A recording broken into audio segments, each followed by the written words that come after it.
How would the world react to a total modern war? What about a nuclear bomb erupting in a major city?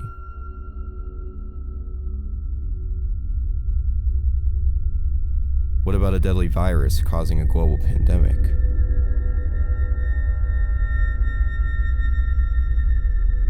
Or, how would the world react to a giant prehistoric lizard rising from the ocean? What would really happen?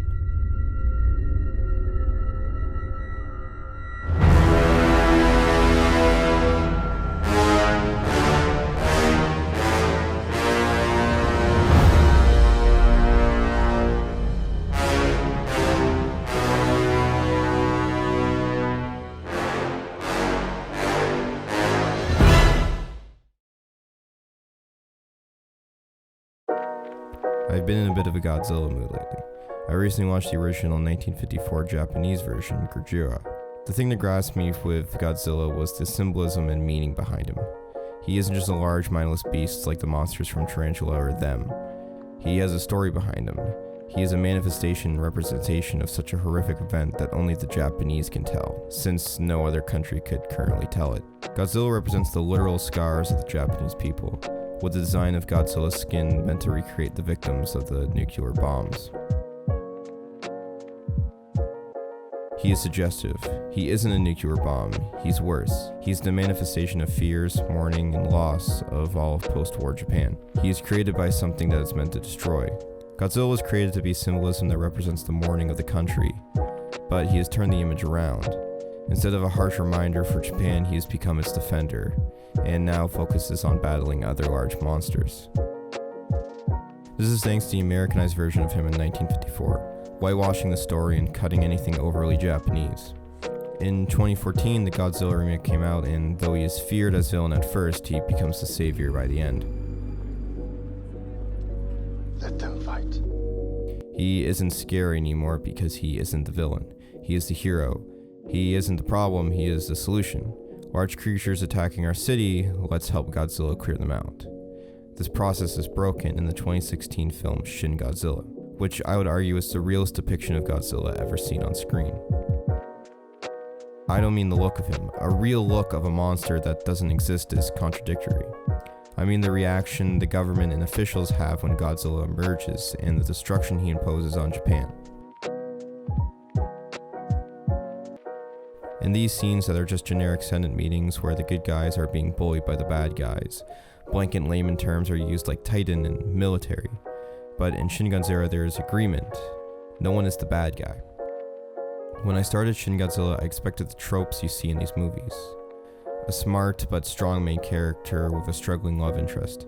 The doctor who wants to save Godzilla and the ignorant general that wants to kill him. This doesn't happen in Shin Godzilla. They have an open conversation of what to do with him. Talks about interagency control and diplomatic relations. They aren't just worried about a large creature, they're also worried about the effect it will have on the loss of life, economy, and the look of Japan after. Blanket terms aren't used like military, air force, or navy. Instead, terms like SDF and US-Japan Joint Security Treaty are used. A plane isn't introduced just as a generic bomber. It heads out as a B-2 bomber dropping MOP bunker busters. And people aren't just referred to as commander or lieutenant. They have a title to their name.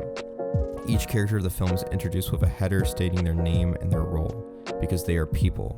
No matter how small their screen time, they are important to the story. They aren't politician number 1, scientist number 3, or army general number 6. They are ministers, special advisors, heads of committees, commanders, and lieutenants. The people who act against real-life disasters all the time. It is hard to create a real look on something that isn't real. This is why every superhero show or movie that comes out is a real look at if superheroes actually existed. Though real isn't the right term, because we don't know what would actually happen because it hasn't happened. It's like predicting the outcome of a coin flip without having a coin. In Shin Godzilla, they treat it like something that is real. Natural disaster and invading force.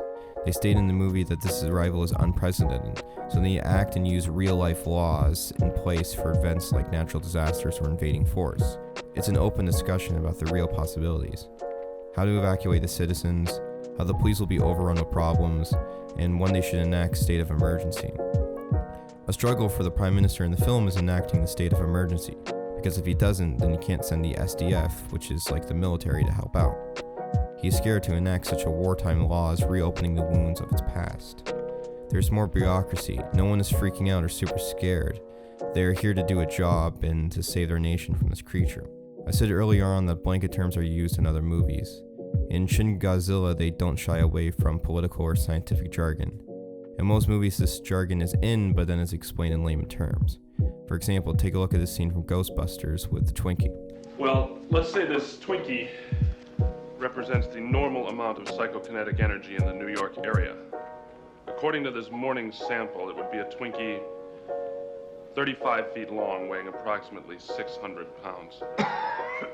That's a big Twinkie.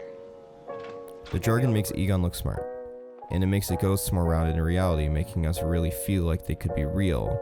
But we don't understand, so we, the audience, take the role of Winston, who also doesn't understand, but explain to him in terms that he and the audience understands. In Shin Godzilla, the scientists in the research room speak like scientists with their jargon.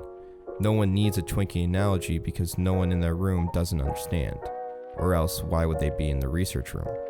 Shin Godzilla is a real depiction of bureaucracy, interagency, diplomatic relations with governments during crisis times. Shin Godzilla does a good job of throwing the Americanized Western hoorah element of every frame away, but still having the element of action and suspense. Godzilla and Godzilla King of the Monsters can feel melodramatic, which is why they're good. They have strong connections with characters. Shin Godzilla feels real, which makes him terrifying. His destruction is brutal, and the scene where he fires his laser is horrifying. I'm not saying at all that the Americanized Godzilla is at all bad. It is just a different style. It is a dramatic action movie, which there's nothing wrong with. Shin Godzilla explores the real look of bureaucracy, politics, of a creature attacking a country. The only country able to tell this story.